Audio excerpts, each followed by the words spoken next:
Guys, welcome back to Serial at Midnight. My name is Heath Holland, and I am joined by Jon Spira, writer and director behind some incredible documentaries, guys. Anyone Can Play Guitar, Elstree 1976, which is a personal favorite of mine. Hollywood Bulldogs, The Rise and Fall of the Great British Stuntman, Real Britannia, and now something special with Christopher Lee. Jon, welcome to Serial at Midnight. Thank you so much. I'm a big fan of Serial at Midnight, so I'm really excited to be here. Oh, that's nice of you to say. I love your documentaries, and I love your focus on some of the your love of cinema comes through in all that you do. And first, let's just start there. Like, you have spent the last, I don't, you said about 10 years or so making documentaries that really connect with the film fan community. Yeah, I mean that's where I'm from. You know, it was my dad growing up. My dad, and he's still with us. He's a cineast, and so from when I was incredibly young, film was important. Film was important within my family. We went to the cinema a lot, and as soon as I kind of at 5 years old announced I was going to be a filmmaker, my parents were both really supportive. And you know, as I get older and as I've had like a child myself and I see how parenting kind of works, I realize that that's actually the most important thing is actually if you've got people saying, oh, you can do something, you know, oh, no, that's achievable, you know, Hmm. because you know, I grew up, I'm English and I grew up in Oxford and I went to state school, which means, you know, the normal kind of school where there's not a huge amount of money and the government's always kind of chipping away at it. And in the school system, all of my teachers were telling me, you can't do that. You know, because I was very Yeah. precocious. So from when I was 5, you know, so while I'm a 12, 13 years old, I'm saying, you know, oh, I'm going to be a filmmaker. And the teachers who are very depressed because they're trapped in a horrible system would be kind of saying, well, no, that's not very likely. You know, you should make other plans. There should be a backup, all of that kind of thing. My parents always supported me the whole way. They always were very encouraging and they remain that way. So I grew up in a house that loved cinema. My dad is still obsessed with cinema. His retirement has taken the form of pretty much getting on the bus to London every day and going to the British Film Institute and sitting there watching movies. That's just Are what you serious? That's amazing. it's incredible. That's where you can find him. You know, it's great. I've secretly got a tracker on his iPhone. You know, so I can because I worry about him. So I Yeah. like to know where he is, and occasionally I look in, and he'll always be at the BFI. You know, He's at a screening of Get Carter right now. He's okay. 100%, 100%. You know, he's living his best life, and I hope that's how I end up too. So yeah, I was always going to go into film to some degree, and Hmm. I never knew what it was going to be. I went to film school. I thought I was going to be a screenwriter for a while, and I did that for a while when I graduated. Um, and then you know it was a hard time in the industry here, they weren't. It felt like they weren't looking for new people. So me and my dad opened a couple of video stores, and, and we had a little chain of video shops, you know, and that's what I did through my 20s and 30s. And when that wrapped up, because video shops had to wrap up, you know, that was the reality of the industry. Um, I at the end of that of doing that, I made we used to employ all of the local musicians in our video shop. You know, I've always been part of the music scene in Oxford, which is an amazing music scene because Radiohead and Ride and Foals and Supergrass, all these bands came out of there, and they were closing down our big venue in the town. It was going to be closed down and then corporatized, and I'd never made a documentary before, but I just thought, wow, this is like a real moment in time and I'm well placed to kind of talk to people about this, to interview people about it. And the project just got bigger and bigger, and in the end, it turned into like a history of the Oxford music scene, and everyone took part. We got, you know, Radiohead were in it, all of the bands were in it. They all let us use their archive, really rare kind of archive, and all of a sudden, I was a documentary filmmaker. It was just like it was never planned. I hadn't trained to be a documentary filmmaker, um, so it was completely feeling my way and the BFI, the British Film Institute, did the premiere of Anyone Can Play Guitar, which was crazy, and they got all the bands on stage, and it was like a sold out Saturday night thing. And then a month later, a job came up at the BFI for an in-house documentary filmmaker who had a knowledge of cinema, and it was just like, you're kidding me. And I got that job, and I did that for about 4 years as their in-house documentarian, and then yeah, I mean, I was still making Elstree 1976 while I was doing that job. I was doing it outside of school, and yeah, I've just been making documentaries ever since. It's just what I do now, and it's about film. I have to ask, did you have any prior relationship with any of those bands from Anyone Can Play Guitar before the documentary? Like, did Tom and Johnny from Radiohead come in and rent tapes from your I shop? mean, we turned away Mickey from Supergrass because he didn't have the right ID. But one of my staff did. I wouldn't have done it. No, I had good relationships with the bands who were about at that time. Hmm. So what happened was it was this kind of slow creeping thing where you would interview someone and they'd say, I can introduce you to the next person. And you worked your way up to Radiohead. And in fact, the way I ended up getting Radiohead was because their manager had actually played an important part in the Oxford music scene 30 years earlier. So I'd said to him, can I interview you for the film? And he'd never been interviewed for anything. And at the end of the interview I did with him, he said, I suppose you'll want to be talking to Radiohead. And I was like, yes, please. So it's kind of passing a lot of different gatekeepers to kind of get up Hmm. there. But it was one of those films, it was a really strange experience because it was completely self-funded with no money. I mean, I was working at a film workshop at the time, so I just took their equipment and just filmed. And a lot of the times I was literally lighting it, operating the camera, interviewing, operating sound. It was usually just me and an interviewee. Um, so when it was finished, it was kind of this weird kind of anomaly where I I had no contacts in the actual industry, and I was kind of applying to film festivals and kind of going, "Oh, I've got this film with Radiohead," and they wouldn't even look at it because they were like, "Well, no, you don't." It's kind of like we've not heard of you, and you've not approached us through the right channels. I don't know if you've heard of him. There's a cult comedian here called Stuart Lee. Do you know Stuart Lee at all? So he's like the most respected kind of comedian here. And I wanted him to narrate it because he had gone to Oxford, and he was the only person who had ever written anything about Oxford music outside of Oxford. He'd written one article for a music magazine, and I thought, oh, I'll get him to narrate it. And I had no idea about agents and fees or anything like that. So he was playing in town, and I just got a meeting with him backstage, and I knew he collects Incredible Hulk comics, and we used to do a comic. Part of the video shop was a comic book store at that point, and I'd saved these rare Hulk comics. And I just said to his road manager, "I've got these rare Hulk comics that I really want to give him," and then the guy was like, "Oh, okay," and then he just said, "Okay, come and meet him." I went in a room and Stuart Lee was there. I said, "I've got these Hulk comics for you," and he was like, "Thanks." And I said, "Oh, also here's a DVD. I'm making this documentary. I really want you to narrate it." And I was like, "If you could just watch it, and if you don't like it, you don't have to contact me at all. But if you like it, could you? Here's my contact details." And he got back in touch, and he didn't charge me. I didn't even realize he was supposed to pay people for this kind of thing. He was so sweet, and he did a day in a recording studio for me. And I ended up giving him Fender ended up sponsoring that film, and they gave us a load of guitars, like anyone could play guitars, like Hmm. branded. So I gave him like a great kind of like Strat, a really good Fender Strat, and he was very pleased. But that's how out of it I was. Like I had no industry experience. I had no, and the way I even made films was very different. I would do interviews that were like 5 hours long because I was interested and because people Hmm. seemed to have something to say. And I still do that to a degree. I don't go to 5 hours anymore, but I'll still go to 3 hours because why wouldn't you? Do you find the better stuff comes the further in? Do people get more honest the further you go? Yeah.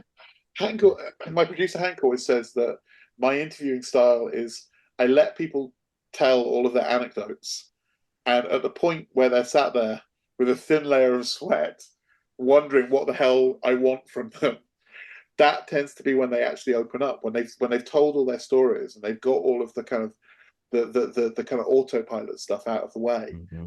That's when you get to the good stuff, and that's when you get to kind of a point of honesty. And it's also, I mean, you're a great interviewer. I've seen your stuff before, but you know that part of the secret of interviewing is just being quiet. It's not making yourself a big part of it. It's guiding the interviewer. It's guiding the interview by asking little questions Hmm. and just being supportive in general. And so that's that's what I do. And I think it's rude. if someone's giving up their time to talk to you, I always think it's rude to go in knowing what you want them to say.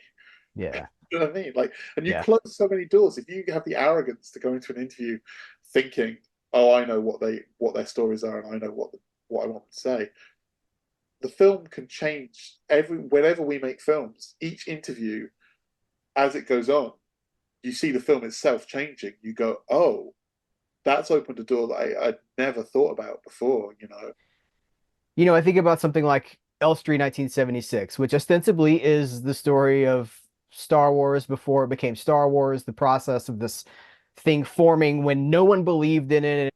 One of the things I love about that is it's a look at that time, at that place, at that scene that I don't feel it doesn't feel like a packaged commercialized product to me. It doesn't feel like, like here's what you're going to get from the new Star Wars thing. It's truth, and truth can manifest itself in some surprising ways. And I think I don't know, what you're saying to me resonates with the work that I see. And I don't see that in everybody. I don't see that in all documentaries, and so I admire it in you. And I think that's one of the reasons I'm saying this out loud is because I want people that are watching this to differentiate, to go like, oh, what's a packaged product and what is seeking the truth? And I think we're all better if we seek the truth. I mean, I agree with that completely. And Elstree was the thing that I want people to kind of understand about Elstree, which some people get immediately and some people kind of don't get at all, is that it's asking a lot of questions. Like with Elstree, I think when you're a filmmaker, you have two choices. If you're going to be a decent filmmaker, you've got two choices with everything you do, which is that you are either using your film to make a statement or you're using your film to ask a question. And Elstree is about questions, and there are two questions which I really kind of explored in that film. And the first was to Star Wars fans who I had observed. The reason I made the movie is because I met one of the guys from Elstree. I met him. I was teaching screenwriting. He was one of my students, and he told me that he had been in Star Wars and that his job was he went around film conventions signing autographs.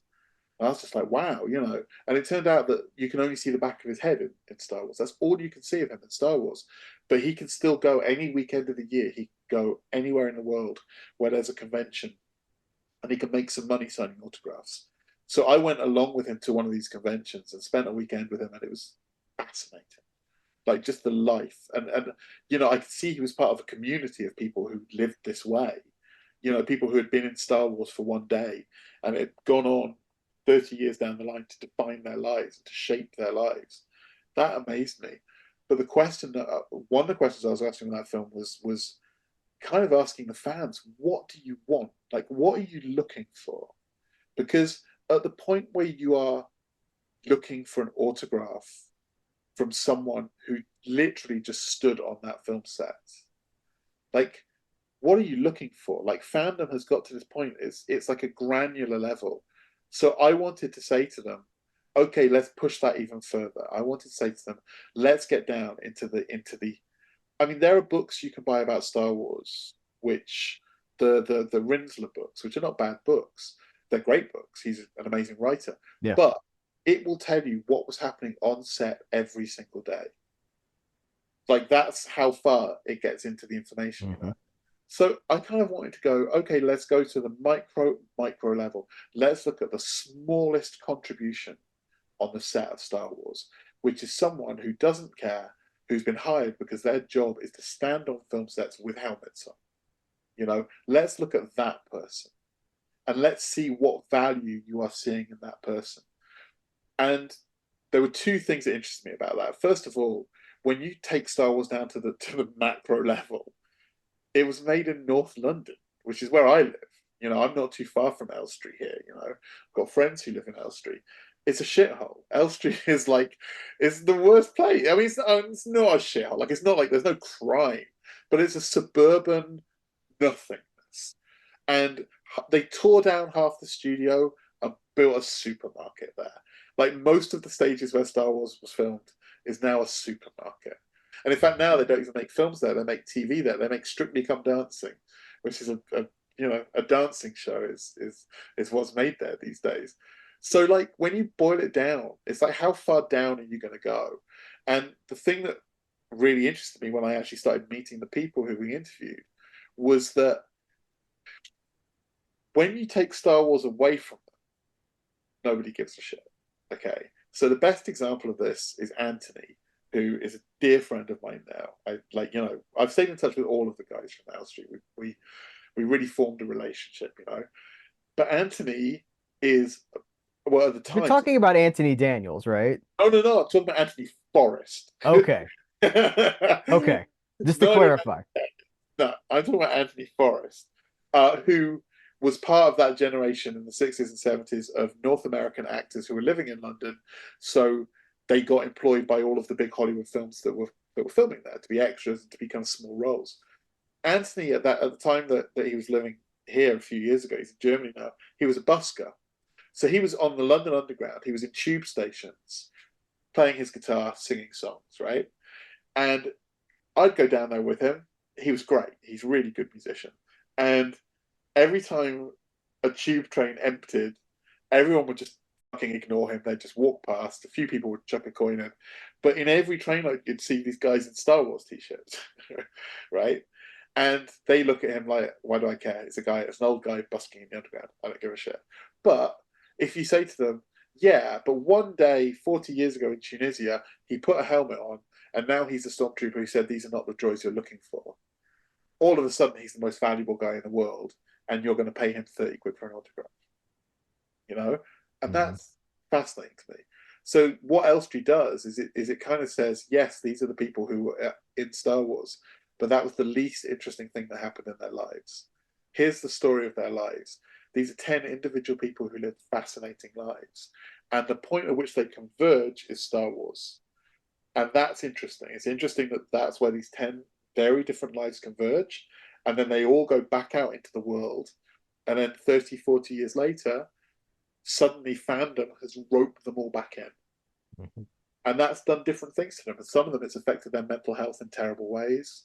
Some of them, it's kind of resurrected kind of old feelings of wanting to be famous. It's weird. And you got it all by just kind of seeing what the story was, by asking questions. Yeah, just by being with them, just having the camera. And in fact, Elstree was particularly radical because what I said to Hank, the producer, is I don't want to know anything about them before we start. I said, literally, find me people.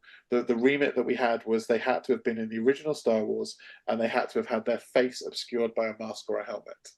I said, as long as that's, or makeup, I was like, as long as it's, you can't see their face on screen and they were in that first film, I'll talk to them, So we got everyone from stormtroopers to Greedo to Darth Vader, Yeah. But what's interesting is when you listen to them, what's interesting is just going, okay, tell me about your life.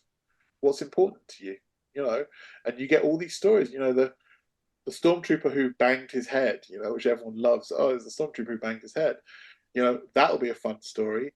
And it's like, no, he was a drug addict for 20 years because his doctor got his prescription wrong. He was a model. He was a beautiful male model who lost 20 years of his life and ended up with no money and ended up, kind of with a life which he struggles to kind of maintain and with ongoing mental health problems.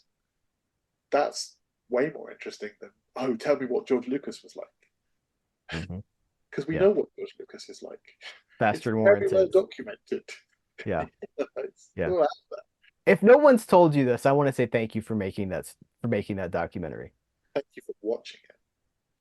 I really do appreciate that. Should we spend a few minutes? I want to get to Christopher Lee, but I also want to make sure that we've covered your other work. Should we talk a little bit about Hollywood Bulldogs briefly? Because I'm paranoid I didn't say The Rise and Falls. Did I say The Rise and Falls at the beginning when I introduced it? I hope I did. Yeah. The Rise and Falls of the Great British Stuntman. Now, I'm not super familiar with British stuntmen like you are. So these are how did you get interested in telling the story of British stuntmen? The way I got interested was in that period when I was working for the BFI. It was a great job where basically what they would do is they'd say, here are the upcoming seasons we've got. Come up with ideas for documentaries which will complement it online. just and I do it. So it was great. And there was a Buster Keaton series coming. And I said, you know what? I've never seen a documentary that just focuses on his stunt work, because his stunt work was legendary. So I got in touch with Vic Armstrong, who's Britain's most famous stunt performer, and famously he was Harrison Ford's double for Indiana Jones, and he doubled Bond, and he doubled Superman. He's the most well-known British stunt performer. So I got in touch with him and said, "Would you talk about Buster Keaton?" And he was like, "Yes." Like, I've been waiting to talk about Buster Keaton. So he said, "Come to the house," and he sent me his address, and I was so used working for the PFI. I was so used to interviewing kind of, people who had been sound recorders in the 50s, and, people who had been continuity supervisors and that kind of thing. And I was genuinely expecting that I was going to pull up to a kind of like a semi-detached house somewhere in the suburbs. And it took like 5 minutes just to drive up his driveway from his massive gates. And he's got like a mansion. It's this huge house. And you walk in and he's got like, God, he had like a signed proclamation from Napoleon on the wall and stuff. A real one? I was like, yeah. Wow. Because he is, out of all the stunt performers, he was the cleverest of them all. And he realized, I don't want to be doing stunts. I want to be a stunt arranger. So he ends up working for Spielberg and Scorsese, all these people. He's had this great long career, and he was the clever one. He was the one with the business mind. So he's got this great big house. He's got a room full, because he was a second unit director, because he directed all the stunts. He's got all of the clapperboards from like every movie you've ever heard of, like his house. And then you go into his office, and he's literally got Superman's flying suit hanging up. He's got Indiana Jones's. Oh no, he's got the Walter PPK gun from James Bond. And then he goes, and he's got his wall is just filled with photos from his career. And then he goes, "Why don't we do the interview in my cinema?" And you go down to his cinema, and the walls it's so tastefully done, but it's like signed posters from Scorsese, Spielberg, Schwarzenegger, Stallone, everyone saying, Harrison Ford signed Last Crusade poster. I think he writes something like, "If you ever learn to talk, I'm in trouble." And at the front, in front of the screen, he's got the Indiana Jones hat and whip. So you're just like in heaven. It's like, this is incredible. And I did this great interview with him where he, because the fact about Buster Keaton is people still don't know how he even achieved some of the stunts. Some of the stunts were so outlandish that stunt performers are still trying to work it out. And he sent me, his brother's a stunt arranger as well, and he sent me footage that on the Amazing Spider-Man, the Andrew Garfield one, they tried to replicate one of Buster Keaton's stunts, because there's still one stunt that nobody can explain that Buster Keaton did, which is in the movie where he's been chased by all the police. The short where he's kind of, there's like just loads of police chasing him. And there's a shot in that which you wouldn't even realize was a stunt when you watch it. And basically, he stood across the street from them. They all come down an alley towards him, and a car or a bus drives past, and he holds onto the pole and gets pulled away, and that's how he escapes. But his whole body goes horizontal, and he gets pulled out of shot. And basically, it's impossible for a human body to do that. It's impossible to grab onto something at the velocity. If it's traveling at that velocity that your body would go horizontal, it would rip your arm out of your socket. It wouldn't take you with it. And there's no way for your body to even do that. So they're still figuring it out. And basically, his brother had tried to replicate it on The Amazing Spider-Man. And they'd got close, but they still hadn't managed to do it. So he was a huge geek about it. But he told me when I quite blatantly said, I didn't expect you to live in a mansion. He kind of said, well, a lot of my generation kind of burnt out. A lot of those stunt performers, there was no history. Like, stunt work was so new that no one knew the damage they were doing to themselves, and no one knew that kind of careers could end. They were just making so much money so quickly, and that planted the seed really early on. And I knew that was the film I wanted to make. I knew, because again, with Anyone Can Play Guitar and Elstree, they were about communities, and I knew that this would be another film about a community, which is something I could do. and they didn't disappoint. The guys in that film, they're all so different, but they'd all shared this experience together. And it was such a kind of rip roaring ride. Like, they really lived large, but at the same time, it's about the film. I wouldn't say it ends on a sad note, but it was very much my mission to get under the hard man image and try and find out, our motto is always emotion over fact. It's boring watching documentaries to just go, this happened, this happened, this happened. What's more interesting is when you get the emotional story and you go, well, how did that feel? And some interviewees, it's hard for them to connect to that, and especially people like stunt performers. It's hard to get through that thing, but we did, and we found these incredible stories, which are quite. I mean, all my films get accused of being melancholy, and it is, but melancholy, and they all had different regrets. Some of them had done damage physically to themselves that they were now paying for. Some of them had lived life really hard, and then it just dried up. So now they had no money, and they were kind of washed up. And even Vic, who on the face of it was the clever one, who had this great career still and made loads of money, when you actually gave him time to speak and gave him security to feel comfortable enough to open up, he admitted that what he didn't realize he was doing when he had this great career was missing his children growing up. And that's probably one of the saddest moments, where you see that in his face. You see him reflect on that. As he's saying it, he's reflecting on it himself. And you can see that he still feels that sadness. He's very close to his family, who have all gone into stunts as well, but he missed those vital years because he was so busy. So, yeah. I don't want to skip Real Britannia. Let me just ask you one question about Real Britannia. Most ambitious thing you've done to date? It's the biggest for sure, right? Yeah, I mean, yeah, God, yeah, it really was. It really was. But weirdly, it was in terms of filming and setting it up, it was kind of one of the easiest. We were amazed at who came on board. We didn't think we had a dream list of people to interview, and we got all of them. And we had these insane days where we always film in this studio called Cherry Duck Studios in South London, which we love. It's just the best place to film. And you would be going, okay, we got Stephen Frears coming in at 10, David Putnam coming in at 1, and then Terry Gilliam will be here. And it's just mind blowing, and I think we got everyone we asked. And even, we got Mike Lee, and we got Ken Loach, Terence Davis, who died shortly after that, and we got the last and we did career interviews with these guys, and it was just amazing. And it was stunning. And the thing that was really amazing about it was what I was saying about films being either a question or a statement. It was the first project that I did that was a statement, proper statement, with the in terms of, this is my view of British cinema, and I don't pull any punches with that. Like, it's opinionated, and you might disagree with it, and that's completely fine. But I wanted to.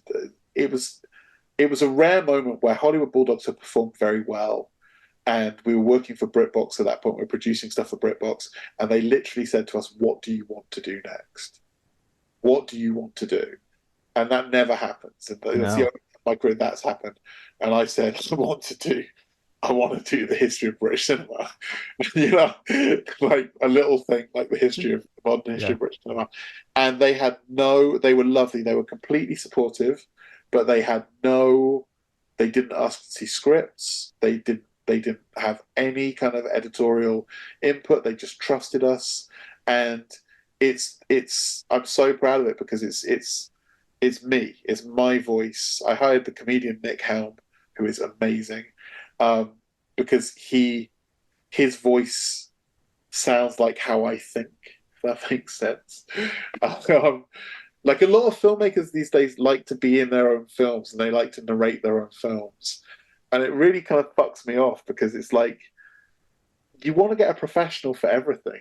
Like, I can talk to you in an interview, but I've got a weird voice. I feel it's slightly higher than it should be, It's got a weird British inflection to it and stuff.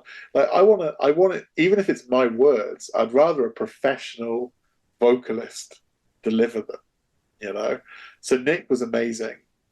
And it's, it's such a mad project because, I think it's one of my friends who watched it said it's free association. And that's what it is. I tell the story as it pops into my head. And at one point, I might be talking about architecture in cinema. And at one point, I'm talking about writers. And another point, I'm talking about Margaret Thatcher.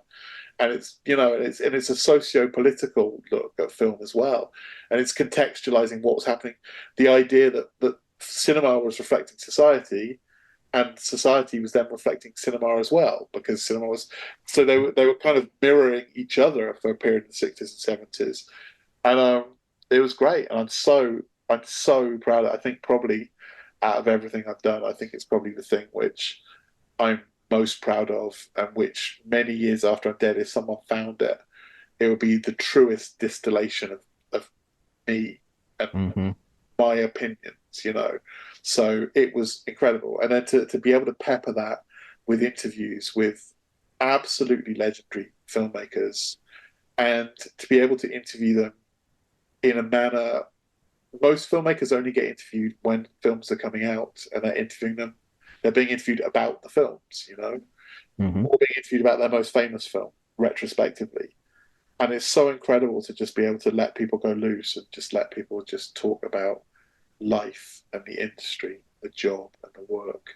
And it was just great. And I'm hoping actually obviously we're pitching this Christopher Lee kind of Kickstarter at the moment, and what we're really hoping is that after we've done this, the next thing we can do is to put together a Real Britannia box set, because we have got tens of hours of footage that didn't make it into there with the most important filmmakers who are all dying. Yeah. I think 3 of them have died since we made it, and we do these amazing interviews with them, and we really want to do a box set where you get the full, because you never know with streamers when your work is going to disappear. So, and there are places in the world where it's not even available. So I really want Real Britannia to be something that people can have in a box and go, if you are interested in the history of British cinema, here is the box you need. Like, it is all in here, kind of thing. So I hope we get to do that. I hope you do too, because I want that. What do we have to do? Let's. What do you have to do? You have to pre-order. Go on Kickstarter right now and pre-order my new movie. Which is The Life and Deaths of Christopher Lee. I was thinking about this. Your through line. I was looking for a through line for this interview, and Christopher Lee is a huge part of British cinema. He's also, he's a Star Wars actor. He didn't put on a mask, but he's a Star Wars actor. It seems like in many ways, in a few ways, several of your roads have led you here. Yeah, no, it definitely feels like that. And I think the kind of the film world is kind of small in a way, and you find these really weird moments. I mean, when I was when I was researching the Christopher Lee film, that Severin box set, the 2 box sets they put out of the Euro Crypt, which are amazing box sets, and it's one of those things where you go, wow. These boxes, you've got them, haven't you? I've seen. I was like, how far is it away? It's too far to reach, but yeah, I've got them.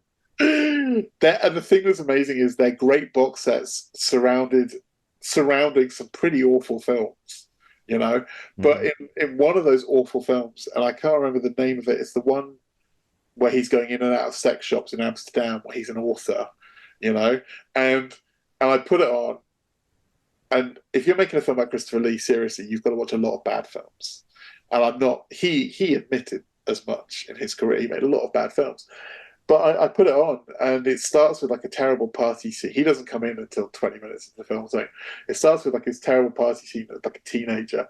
And then he gets reprimanded by his dad. And his dad was one of the cast members from Elstree 1976. His dad was played by Garrick Hagan, And then at the end of his career, Christopher Lee kind of tried to get back into music, and he did these very successful heavy metal albums. But before that, he did these not very successful country and western singles that he released. And there's a video for it on YouTube, and he he pulls up in a limousine and gets out. The driver opens the door for him, and the driver is the guy from Elstree 1976 with the back of the head. So it's like, yeah, I feel like everything is interconnected, Mm-hmm. and Mm-hmm. yeah, but Britain's a small place. Britain's a small place, so anyone who's worked in film, it all overlaps. It's a small country and a small place which had a very big industry for a while. So a lot of things were being produced. So a lot of these guys worked on or appeared in a huge amount of films. There's endless crossovers here. Yeah. You're doing something really interesting with this one, which is that it is partly now I've only seen the trailer. The movie's not it's not available yet. But yeah, You're doing like a documentary style narrative, but you've also got Christopher Lee telling his story in the form of this like a marionette puppet voiced by Peter Serafinovich, Peter Serafinowicz. known to most Americans as the voice of Darth Maul. At last we will reveal ourselves to the Jedi. At last we'll have our revenge. And Amazon's The Tick. And he's in like Guardians of the Galaxy and John Wick as well. But over here, he's better known for his sitcoms, well, for comedy TV. And he had his own series, the Peter Serafinovich Show, which is one of the funniest things you can ever see. He's in Shaun of the Dead. He was in Spaced and Black Books. His Beatles things are some of the most delightful. They're so lovingly, I mean, they're accurate, but they're also really funny. But it doesn't feel mean. Like I think of the rooftop concert one where they have to take a poo. I mean, it's ridiculous, but it's also delightful at the same time. Are you bursting, love? It's like Yoko's there, and The it's energy wonderful. recreating the rooftop concert shot for shot perfectly, but they're all sat on toilets. I mean, it's Yes. And ridiculous. his Paul, where he's got sort of the doe eyes that Paul has, like it's so he's amazing. So just that, but I don't think I've ever heard him do Christopher Lee. But when I was listening, on the trailer, I'm like, it sounds like Christopher Lee. He, as far as I know, he'd never done Christopher Lee, but I wanted him from the get go. I just knew that. I don't know. I just had a sense about it. I just was like, he just seemed the obvious guy to do it, and he's such a great impersonator. I thought, well, the worst that happens is that he'll say, I can't do Christopher Lee, and then we'll get someone else if we have to. But he signed on straight away. He was really excited about it, and he was amazing. And the thing that I really, really loved about it is that there's a difference between what he does, which is that he performs as Christopher Lee, the voice of Christopher Lee in the film. There's a big difference between that and an impersonation, because an impersonation, which he can do, kind of requires like an element of satire. Like you have to exaggerate something. So when people do impersonations of Christopher Lee, they tend to kind of be hoity-toity and extra posh and extra kind of condescending and kind of colonial. Whereas if you actually watch interviews with him where he's relaxed, that's not really what he's like. So what Peter had to do was a sustained performance, not an impersonation. It was amazing watching him work. He was just great. He had this whole kind of method where he had found an interview that he really liked with Christopher Lee, like a video interview.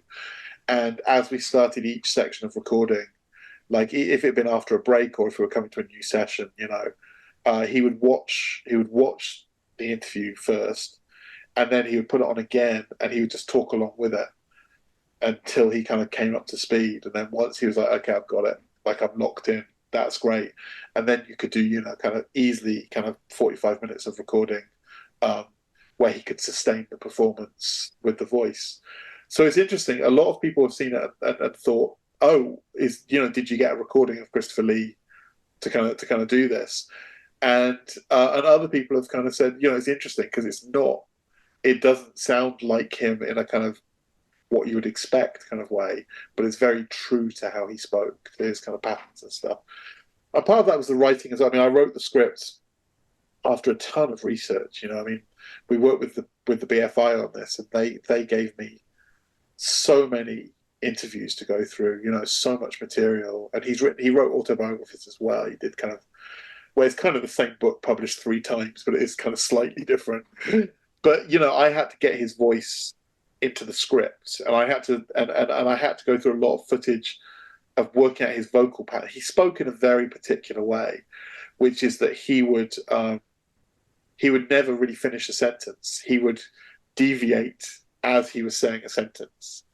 So if you kind of said, "What did you have for breakfast?" he'd say, "Well, I started with toast, and toast is very important, by the way. It's important that bread." And in fact, that brings me onto butter. And he would never get back to the question, which is, "What did you have for breakfast?" But he would go off on these branches. So it's kind of important to get that into the script as well. So I feel like we did it, but we hit this really interesting point where it was like, how are we going to bring him to life? I've got a young daughter, and we were looking at YouTube, and we were looking at string puppets, at kind of marionettes, and it just stayed with me. And I just kind of said to Hank, "This will sound really, really fucking weird, but what if we did it as a marionette?" And he was like, "I'm open to that. That sounds, I've not seen it done before, so that could be interesting." And then he got in touch. He found these guys, Arch Model Studios, who did all of the puppets for Wes Anderson movies. So they did all of the dogs for Isle of Dogs, Fantastic Mr. Fox. They did the alien at the end of Asteroid City, and they did Frankenweenie and Corpse Bride, and they're in London. They're there in kind of in London, and they were amazing, and they're such fun people, and they were so excited about the idea of it that it was like, okay, I guess this is a reality. I guess we can actually do this. And they built this amazing marionette. It's kind of like, I guess it's about 2 or 3 foot tall. And we hired these amazing puppeteers who all worked on the Muppets and Dark Crystal and, everything. And, it was a complete shot in the dark. It was so seat of the pants. Like, we just didn't know if it was going to work. We did 1 day of tests when the puppet wasn't completed at that point, but it was there. It was in a kind of stage where we could at least get it moving kind of physically. And it was just like, wow, we just can't predict if this is going to work or not. So let's just give it our all. And as long as everyone cares about it, we'll get somewhere. And it's crazy. And it worked. And they built this amazing puppet. The whole face is articulated. So you can move his eyebrows, and you can move his eyes, and you can move his mouth. And the eyebrows are actually the most important thing, because he did a lot of communication through his eyebrows, And it came to life. And as soon as we were on set, the first day of actual shooting, it was like, oh, thank God this is going to work. Like, it's going to be really weird. And it is weird. And it's a weird film. Like, it's a really strange. I can't wait for you to see it, because, like, it's strange. But his career was strange. And he was strange. So why not just embrace the strangeness and just run with it? And You've talked to a lot of people in your pursuit of the story of Christopher Lee too. You've talked to Peter Jackson. You mentioned John Landis. Peter Jackson, I think it's interesting. I don't know if I was surprised that Peter Jackson sat down and talked about. Maybe that's a testament to his affection for Christopher Lee. But Peter Jackson seems like one of those guys who is so busy, like making Beatles things and new projects. So that's a huge get. it was huge. And it was one of those things also where they were kind of like, you'll get him when he's free. It's kind of like, we can't schedule this. There might be a day where he has some spare time. But they kept saying, he wants to do this. Don't do this without him. He wants to do this. So he was amazing. And the thing that really, really kind of came through his interview was kind of the insecurity that Christopher Lee had as an actor, which had surprised him. Because to him, he's the biggest film geek of all time, and so he was, the idea of getting Christopher Lee to perform in his film is like unbelievable. And then Christopher Lee arrives on set, and he gets word that Christopher Lee's worried he's going to get sacked because he's not good enough, And so Peter really spoke to that emotional side of him, and they became very close friends. And whenever Peter was in London, he would spend time with Christopher Lee, and it's something something that I really loved exploring in the film. I mean, the film is completely respectful to him. It treats him with great respect, but it also humanizes him, because one of the things that I object to in documentary in general is when a documentary deifies its subjects, when it kind of makes the audience go, and this is why they're special, and this is why they're better than us, and this is why they exist in a different stratosphere. I really like films which go, actually they're human just like us, and there's lessons that we can learn from them, kind of thing. I And always feel like those are selling me something. Like they're I trying to sell me a product. I mean, they drive me nuts, and quite often it's that's tend to be like any documentaries about famous people who still have kind of ongoing careers tend to do that, you know. Yeah. Um, Did you see Rocket Man, the Elton John movie? Because at the you just reminded me of that. Like it's pretty cool for most of the movie, and then at the end you can just tell like, oh, Elton John wrote the last few lines of the movie.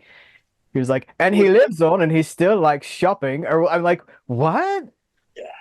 yeah, yeah. No one should ever be involved with something about themselves because you don't have perspective on yourself, you know. And this whole thing is perspective. I mean, this is I bore people by saying this, but like the one thing I always say about documentaries, as soon as you start making documentaries, you realize there's no such thing as truth. There's only perspective.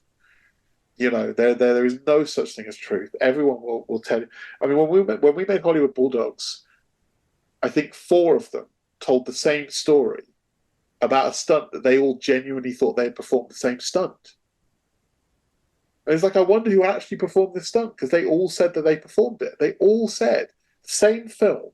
They told the same anecdote about a film where a stuntman got hurt and they pulled on the wig, and just as the stuntman was being taken to hospital, they pulled on the wig and finished the stunt. And it's like, well, they couldn't have all have done that stunt. They all remembered it differently. And the same when I made Anyone Can Play Guitar, I interviewed four different members of the band and their manager, and when it came to them telling the story of the breakup, they all had completely different stories. You know, so there's only kind of perspective for this stuff. That's kind of all there is. So, and the worst perspective is the perspective of the person themselves, because they've got some, they don't want to look stupid. And in fact, the reason I made this documentary is because I'd seen. Did you have This Is Your Life in America? Did you have that show, This Is Your Life? Mm-hmm. So there's the British version of that is all on YouTube, and I saw the Christopher Lee episode, and he looks terrified the whole way through that fucking show, because he's a guy who had always controlled his own narrative, and you look in his eyes on that YouTube video, and he looks terrified because he does not know who is coming through that door and what they're going to say, and he's doing damage control the whole way through. They bring out Oliver Reed, who's what a nightmare.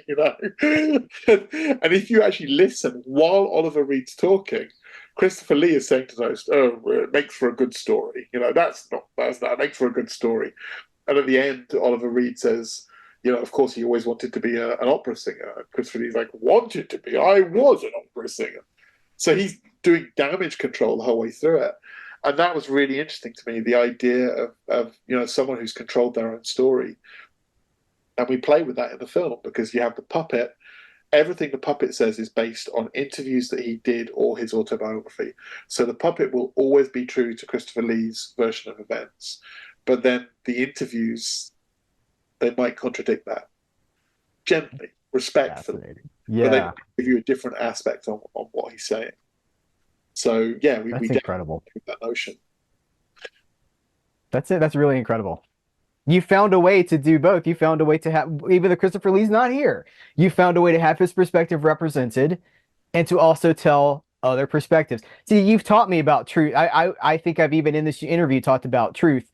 You just taught me that there is no truth. There's only perspective. That's a valuable lesson for me. So, man, it was a valuable lesson and I think when you're making a documentary, a lot of people are out there looking for the truth, and that is hiding to nothing.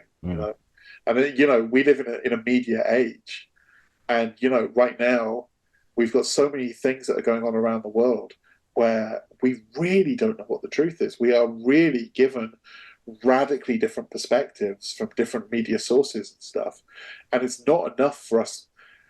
There aren't enough kind of great journalists out there to filter through the shit for us and present us something which gives us an idea to kind of hold on to.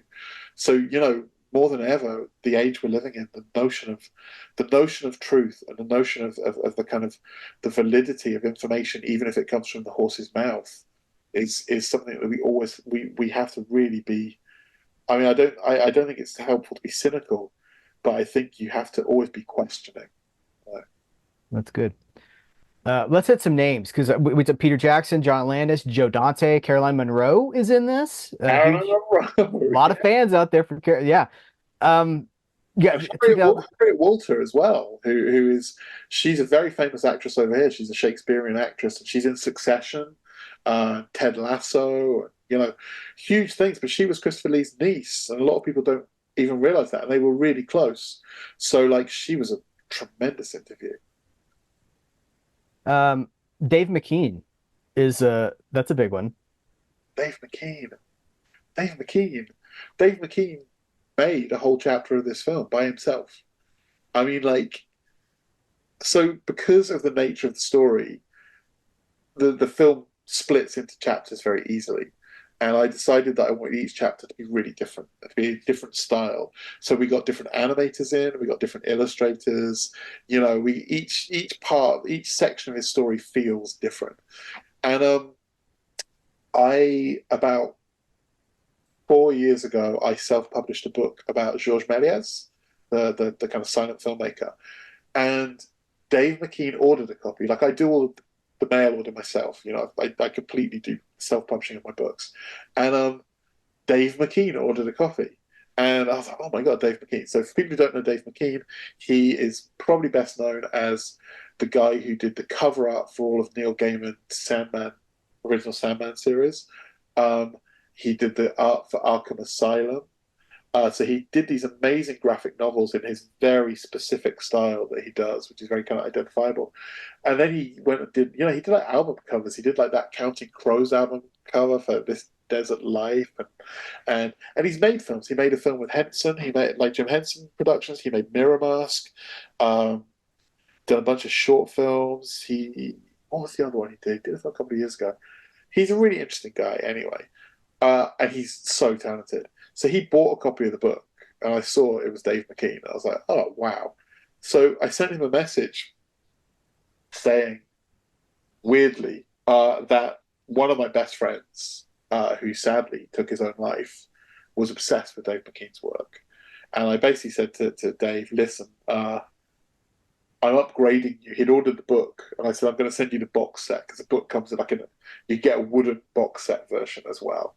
I sent him the box set, and I said, I'm upgrading you on behalf of my friend who's not with us anymore, who was obsessed with you. And Dave sent back a really nice note saying, I wish I'd known that you were doing this book, because I would have loved to have worked on it. And he said, if you're ever doing a project, he said, I love cinema. He said, if you're ever doing a project you think I'd be interested in, just get in touch with me. So this was, I was like, well, Christopher Lee, that feels like something that would resonate with Dave McKean. So I sent him a message, and it was hilarious because he goes, I'm so busy, like right now, that like, I don't think I can do this, but I also don't want to not do this. So he said, why don't I just do something like really small? And I said, here's the script, choose whatever section you want. I was like, whatever section you want to do, choose it. And I said, I'm not even gonna ask you what you're doing. Whatever you want to do, just do it. And it will be in the film as it is. It's gonna be my words anyway, so I know that the section will be, we've already recorded the voiceover, so I know that it's not gonna go off the tracks. So I said, whatever you want to do, you do it, and that's it. That's your thing. And he came back, and he had chosen the biggest chunk. And he said, I couldn't resist it because it's the meatiest part of the film. It's the most emotional part of the film, and one of the most fascinating parts of the film. And I was just like, oh my God. I mean, I was expecting him to do a 30-second piece, and I think it's about 7 minutes that he's ended up doing. And he sent me the animatic before he did it. And the animatic you could have just put into the film. You could have put the rough animatic into the film and it would have been amazing. When the actual piece came back, he'd done, he's famous as an animator. He'd done a full studio shoot. He'd built enormous heads for actors, hospital beds. He'd done like a whole set, and he had animated it. He animated it, he directed it, and he did the score for that section himself as well. It's a completely discrete chapter, kind of 2/3 of the way through the film, and it's amazing. And I can't believe that we got him on it. How how can people see this? I want to like we want to how people can see it and then how they can personally get involved with having a part of this film. So basically, what we've done, it's going to be out on streaming platforms at the very end of the year. Um, I don't know where it's come out in America yet. It's going to be on Sky Arts here. Sky Arts are the people who've kind of stepped up here. But we retain the physical rights ourselves. So we're basically, as you are, clearly from your background, we are collectors. We collect Oh, Blu-rays. green screen. It's just the It's too specific to be green can't screen. touch it. Yeah. I know every set. Yeah. Me and Hank collect physical media ourselves, and it's so we want physical media to exist of our work. You know, we want people to know that they will own it forever, and we also want to have fun with it and just go crazy. So what we've done is we've created a Kickstarter. The film is finished, so it's not one of those Kickstarters where it's like fund the production of the movie. Let's hope this happens. The movie is finished. It's locked. It's edited. Bizarrely, it's already screened in Australia. I don't know how that happened, but it's done. The film is finished. The Kickstarter is literally to pay to produce a physical media version of it. There is a tier it's on Kickstarter.com. Every price range can afford to see this film. Like it starts. The lowest price is I don't know $10, £10, something like that. Where you could join us for a live viewing party where you'll get to watch the movie and do a live Q&A afterwards. Then there's a download to own version, and then you get to the physical media, really good special edition Blu-ray. We're going to put tons of extra footage from the interviews on there. We're going to do a commentary. We're going to put as much material on there, hopefully missing scenes as well, like from the old edits and stuff. Got a little...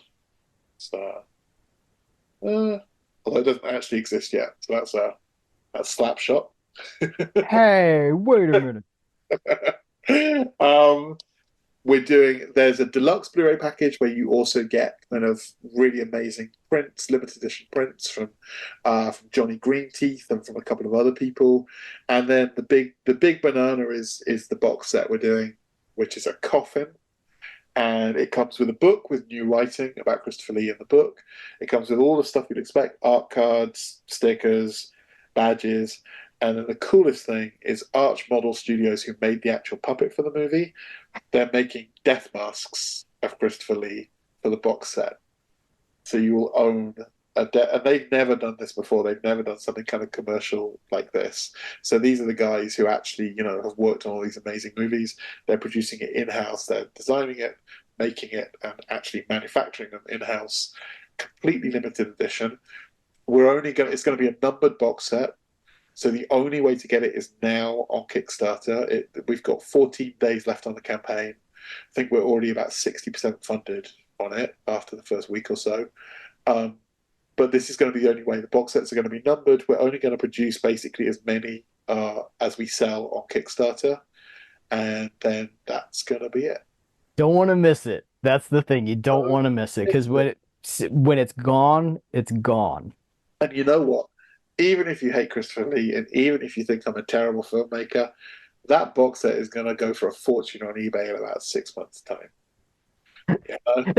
That's a true... Don't buy 5 people. Or maybe they do. I don't know. Listen, buy 5, buy 10. Yeah, 20. You gotta make this happen. Yeah, I think it's awesome. I think it's awesome that you have you. This is your first time retaining physical rights, right? This is your first time doing the whole let's get it on physical. I did it on Anyone Can Play Guitar. I put Anyone Can Play Guitar out by myself, but that was like 12, 13 years ago. But yeah, basically. Yeah. It's a different time these days for physical media. It seems like I think the point that I want to make is that it's interesting that a lot of times we support directly the things that we want to see happen. It's a more, I do this myself too. I don't do a lot of sponsorships or anything like that. So I say, if you like my content, you can support me directly. That's the way to keep this going. I think in the new economy, you support the things that you care about. It's so much more niche these days, but you support the things that you care about directly. You have a direct line to the things you're interested in.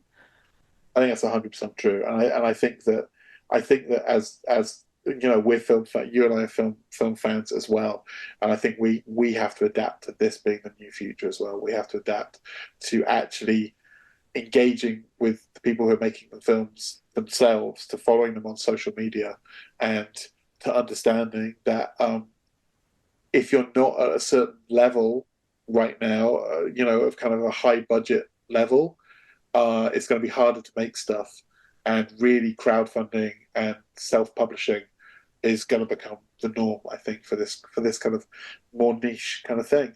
And I was reading that is it Best Buy which have now ditched physical media in the last Yes. couple of weeks and stuff.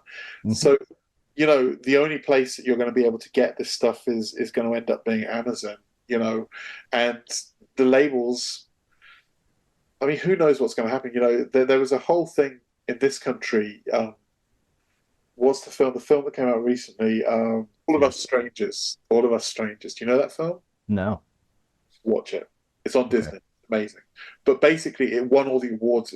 This award season, it certainly was nominated for all the awards. And for my money, it's the best film. That's best British film of the year by far. And it's not what you'd expect it to be from the trailer. It's actually, if you like genre films, there's a whole edge to it that you would not expect at all. And Disney, it was in the cinema here and it was very popular, but within weeks it was on Disney Plus, and they basically said, yeah, we're not ever going to do a physical release of it.